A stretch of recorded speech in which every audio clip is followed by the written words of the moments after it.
Hey, how's it going? This is Matt with HB Auto. I'm the shop foreman here. Today I'm going to walk you through the steps that I took to install an RSS harness bar in a brand new GT4RS. Alright, so the first step you want to do is disconnect the battery because we're going to be disconnecting some electrical components underneath the seats. So once you get that done, you're going to move on to taking the seats out. There's 4 10mm triple square bolts holding the seat base down to the floor. And you're going to lift that up a little bit and disconnect the wiring inside. And after that, you're going to disconnect the seat belts that mount to the base of the seat. Next, we're going to start with removing the scuff plate. On the driver's side, you have the front and trunk buttons. You want to carefully disconnect the wiring harness from underneath that. Next, you're going to move on to the base of the B pillar where the seat belt goes inside of it. There's going to be a trim piece there. You want to carefully remove that. There's no nuts or bolts, just clip. Then after that, you're going to move on to the portion below it. And after you get that off, it's going to reveal where the harness bar mounts. Remove the 3 bolts and carefully install the harness bar loosely into place over the firewall. What I did was laid out some tape on the top and bottom of where the bar crosses over the firewall padding and then measure halfway in between the 2 pieces. I used a razor blade to cut through the carpet and gut out the padding, constantly checking fitment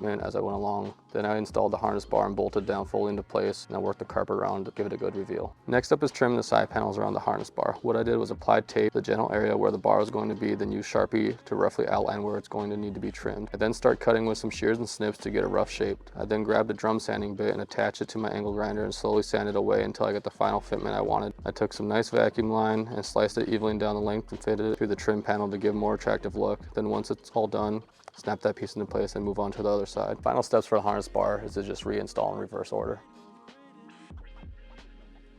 If you have any questions about the install, leave a comment below. Thanks for watching.